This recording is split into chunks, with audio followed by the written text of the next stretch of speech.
সম্প্রতি একটা শিক্ষা প্রতিষ্ঠানে মেয়েদের দিকে তাকিয়ে হাসার অজুহাতে একজন যুবককে নির্মমভাবে হত্যা করা হয়। শিক্ষা প্রতিষ্ঠানে প্রায়ই এ ধরনের ঘটনা ঘটতে দেখা যায়। এগুলো বন্ধের প্রকৃত উপায় কি হতে পারে? দেখুন, প্রথম কথা হলো, এদেশে মানুষের জীবনের কোনো মূল্য আমরা এখনো নির্ধারণ করতে পারি নাই, নিশ্চিত করতে পারি নাই। মানুষের বেঁচে থাকার অধিকার নিশ্চিত করতে পারি না। এটা হলো আমাদের সবচেয়ে বড় দুর্ভাগ্যের বিষয়। আমরা অনেক লম্বা লম্বা কথা বলি, অথচ প্রায় সময় এই ধরনের ঘটনা শোনা যায় যে একজন মানুষকে ধারণার ভিত্তিতে, কোনো অভিযোগের ভিত্তিতে পিটিয়ে মেরে ফেলা হয়েছে। যারা মেরে ফেলেছে তাদের শাস্তি নিশ্চিত হয়েছে, এইরকম ঘটনা আমরা শুনতে পাই না। খুবই দুর্ভাগ্যজনক একটা বাস্তবতা। কবে আইনের শাসনে দেশে প্রতিষ্ঠা হবে, কবে হাই হ্যালো বন্ধ হবে, কবে প্রভাবশালীদের প্রভাবের দৌরাত্মে মাজলুমরা ন্যায় বিচার পাওয়া থেকে বঞ্চিত হওয়া বন্ধ হবে, সেটা একমাত্র আল্লাহ ভালো জানেন। তবে আমাদের সবাইকে সংকল্প করতে হবে সেদিকে যাওয়ার, এবং সেদিকে যেতে যারাই বাধা হবে তাদের বিরুদ্ধে দাঁড়ানো আমাদের প্রত্যেকটা মানুষের কর্তব্য। দেখুন, মেয়েদের বিষয়গুলোকে অবশ্যই একজন মুসলমান হিসাবে আমরা খুব শ্রদ্ধার সাথে, সম্মানের সাথে দেখব। কিন্তু আমরা দেখেছি যে বেশ অনেক বছর যাবৎ আমাদের দেশে নারীদের ইস্যুগুলোতে অতি স্পর্শকাতর, কোনো কিছুরই অতিরিক্ত ভালো না, অতি স্পর্শকাতর করা হচ্ছে। একজন নারীর দিকে তাকে হেসেছে, সেজন্য একটা যুবককে পিটিয়ে মেরে ফেলতে হবে, এটা একদিনে তৈরি হয় নাই। এর আগে আমরা দেখেছি কোন নারীর টিপ নিয়ে নাকি কি বলাতে একজন পুলিশের চাকরি চলে যায়, অথচ সেটা পরে অভিযোগে, সেই অভিযোগটা তদন্তে প্রমাণিত হয়নি, অসত্য প্রমাণিত হয়েছে, কিন্তু তার চাকরি তিনি আর ফিরে পান নাই। তাহলে নারী হলেই তার ব্যাপারে অতি স্পর্শকাতর হয়ে যাওয়া, অতি সংবেদনশীল হয়ে যাওয়া, একেবারে আদাজল খেয়ে নেমে যাওয়া, এই অতিভক্তি চোরের লক্ষণ। একটা সমাজকে অস্থিতিশীল করার নামান্তর, এই জিনিসটা আমাদের সমাজে বন্ধ হওয়া দরকার। এর আগে, কদিন আগে একজন নারীর ওড়নাকাণ্ডে অনেক কিছু ঘটেছে। সেখানে কেউ যদি অপরাধী করে থাকে, অবশ্যই তার বিচার হোক, বিচার হওয়া দরকার, এবং বিচারে বাধা দেওয়া উচিত নয়, সেটা সবই ঠিক আছে। কিন্তু এই বিষয়টাকে কেন জানি আমাদের সমাজে ফুলিয়ে ফাঁপিয়ে প্রকাশ করা হচ্ছে, যার কারণে নারীর দিকে তাকে কেউ হাসলেই তাকে পিটিয়ে মেরে ফেলাটাকেও দোষণীয় মনে করছে না ইয়াংরা। এখানে আরেকটা বিষয়, যারা পিটিয়ে মেরে ফেলেছে ওই মেয়ের ফোন কলে এসে, তারা নিশ্চয়ই তার সাথে লিঙ্কেড। এখানে অবৈধ সম্পর্ক, হারাম রিলেশন, এটার কারণে যে মানুষ খুন খারাপি করে, মানুষের হিতাহিত জ্ঞান চলে যায়, এই বিষয়টা আলোচনায় আসা দরকার, এবং এই কালচারটাকেও আসামের কাঠগড়া দাঁড় করানো দরকার। কিন্তু সেটা নিয়ে আলাপ সালাপ নাই। এবং যে মেয়েদের কারণে, যে মেয়ের কারণে এরকম একটা টকবগে তরুণ যুবক খুন হয়ে গেল, সেই মেয়েকে বিচারে কাঠগড়া দাঁড় করানো দরকার। এটা হলো সবচেয়ে বড় প্রয়োজনীয় কাজ। আমরা আশা করব যে এই খুনের সাথে যারা জড়িত তাদের মৃত্যুদণ্ড এদেশে মানুষ অনতিবিলম্বে দেখতে চায়, নিশ্চিত করতে চায়। আজকে কারোর মৃত্যুতে মনে করে যে আমার ভাই তো মরে নাই, আমার নিজের বুক তো খালি হয় নাই, আরেক মা বাবার বুক খালি হয়েছে, তাহলে কালকে আমারটা খালি হবে। এদেশে এই এই ধরনের হত্যাকাণ্ড, এই ধরনের ঘটনা আজকে নতুন ঘটনা। এই যে ঢাকা ইউনিভার্সিটির ক্যান্টিনে চোর সন্দেহে কিছুদিন আগে, এই কয়েক মাস আগে একটা যুবককে পিটিয়ে মেরে ফেলা হলো, কই এখনো পর্যন্ত তার কোনো বিচার হয় নাই। এরকম যত বিচার আছে আমরা দেখি সবগুলো ঝুলে থাকে।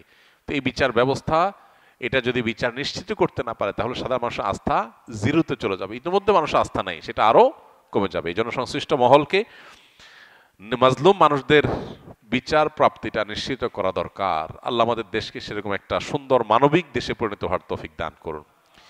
বিভিন্ন এনজিও মুসলিম জাতিকে সুদের মধ্যে লিপ্ত করে ফেলেছে, সুতরাং আপনার কাছে আবেদন হলো এই ধরনের ক্ষুদ্র ঋণের উদ্যোগ নেওয়া হোক আসুন্নাহ ফাউন্ডেশনের তরফ থেকে, তাহলে জাতি আরো আলোর দিশা পাবে ইনশাআল্লাহ। বিদিনিল্লাহ ফাউন্ডেশন থেকে এই ধরনের প্ল্যান করার কথা আমরা চিন্তা ভাবনা করছি। দোয়া করবেন যেন আল্লাহ তাআলা সেদিকে আমাদেরকে নিয়ে যান এবং সহজ করেন। ব্যক্তিগত পারিবারিক গোরস্থানের উন্নয়ন সরকারি অনুদানের টাকায় করা যাবে কিনা? সরকারি অনুদানের টাকাটা কিসের সেটা দেখতে হবে। যদি গোরস্থান করার জন্য ফান্ড থাকে, তাহলে সেটা বন্টন করার জন্য নিশ্চয়ই নির্দিষ্ট নীতিমালা আছে, এসওপি আছে, সেটার আলোকেই আপনাকে বন্টন করতে হবে। যদি টাকাটা গোরস্থানেরও হয় এবং নীতিমালা লঙ্ঘন করে আপনি সুবিধা পেয়ে আপনার এলাকাতে, নিজের এলাকাতে বা নিজের বাড়িতে কবরস্থান উন্নয়ন করেন, তাহলে সেটা গুনাহ হবে। আর যদি টাকাটাই গোরস্থানের না হয়, তাহলে সেক্ষেত্রে তো সেটা কোনোভাবে গোরস্থানে লাগানো জায়েজ হবে না। এই জন্য সরকারি তহবিলটা কিসের, সেটা বন্টনের নীতিমালা কি। যদি নীতিমালার আলোকে গোরস্থানের টাকা হয় এবং নীতিমালার মধ্যে পড়ে যে কোনো জায়গায় আপনি লাগাইতে পারেন, তার মধ্যে আপনার এলাকাতে আপনি লাগালেন, সেটা জায়েজ আছে। কিন্তু ব্যক্তিগত গোরস্থানের জন্য তো সরকার বরাদ্দ দেয় না নিশ্চয়ই। তাহলে সেখানে যদি ব্যক্তিগত বা পারিবারিক যে নির্দিষ্ট শুধু পরিবারই এখানে, আমাদের একটা পরিবারই এখানে দাফন হবে, বা নির্দিষ্ট ফ্যামিলির লোকটাই বা এখানে দাফন হবে, এরকম যদি হয় সেখানে সরকারি টাকা লাগানো হারাম, এতে কোনো সন্দেহ নাই।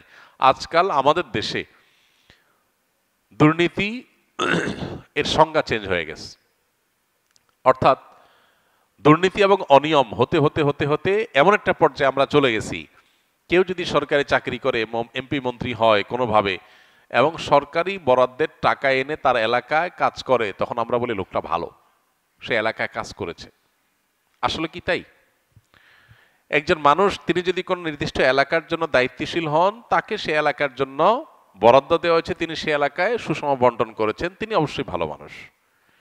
কিন্তু আপনি একজন এমপি, আপনার সংসদীয় আসনের পুরো এলাকার মানুষের জন্য বরাদ্দ হয়, বিশেষ কোনো এলাকা, বিশেষ ইউনিয়নের জন্য, উপজেলার জন্য আলাদা বরাদ্দ হয় না, যে শুধু এটার জন্য বরাদ্দ হয়েছে আর কোথাও হয় না, এরকম নর্মালি হয় না। আপনি কি করলেন, পুরো জেলার জন্য যেটা বরাদ্দ হয়েছে সেটা এনে আপনার নিজের থানাটাকে খুব উন্নয়ন করলেন, বাকিগুলোর দিক তাকালেন না। তাহলে আপনি এর মাধ্যমে জুলুম করলেন, দুর্নীতি করলেন, কারণ বাকি জেলা উপজেলা মানুষগুলোর অধিকার নষ্ট করেছেন। একজন মন্ত্রী হয়েছেন, তিনি পুরো দেশের মানুষের জন্য মন্ত্রী, কিন্তু তিনি তার নিজের এলাকাতে প্রচুর রাস্তাঘাট করছেন সরকারি টাকা নিয়ে নিয়ে, বাকিগুলো করেন নাই, বা বাকিগুলোর প্রতি খেয়াল রাখেন নাই, একটাকে বেশি করে করছেন, তাহলে তিনিও দুর্নীতি করেছেন। যখন যারা ক্ষমতা যায় তাদের এলাকার রাস্তাঘাট দেখা যায় বিদেশের মতো করে ফেলে, এটা দেখে আমরা মনে করি আর যা হোক নিজের এলাকাতেও সে কাজ করছে, মনে করি যে অমুক সচিব হয়েছে, এলাকাতে অনেক কাজ করছে। সচিব তো কোনো এলাকার হয় না, সচিব তো সারা দেশের হয়, তিনি করলে সারা দেশের জন্য করবেন, সমান হারে করবেন। নিজের এলাকার জন্য বাজেট নিয়ে গেলেন, বাকি এলাকার দিকে খেয়াল রাখলেন না, এটা জুলুম, এটা দুর্নীতি। তো এখন দুর্নীতির সংজ্ঞা পরিবর্তন হয়ে গেছে, আমাদের কাছে সব মানুষ লুটপাট করে খায় এরকম একটা সমাজে কিছু মানুষ এলাকায় কাজ করলে আমরা বলি যাক সে তো অন্তত মন্দের ভালো। ব্যাপারটা এরকম যে ঘুষ খায়াও কাজ করে না, এরকম সমাজে কেউ যদি ঘুষ খায়া কাজটা করে বলে লোকটা ইমানদার, সৎ মানুষ, উনি সৎ মানুষ, অসৎ না, কারণ উনি ঘুষ খাইলে কাজ করে। এখন আমরা সেরকম একটা সমাজে আছি। আল্লাহ তাআলা আমাদেরকে হেদায়েত দান করুন।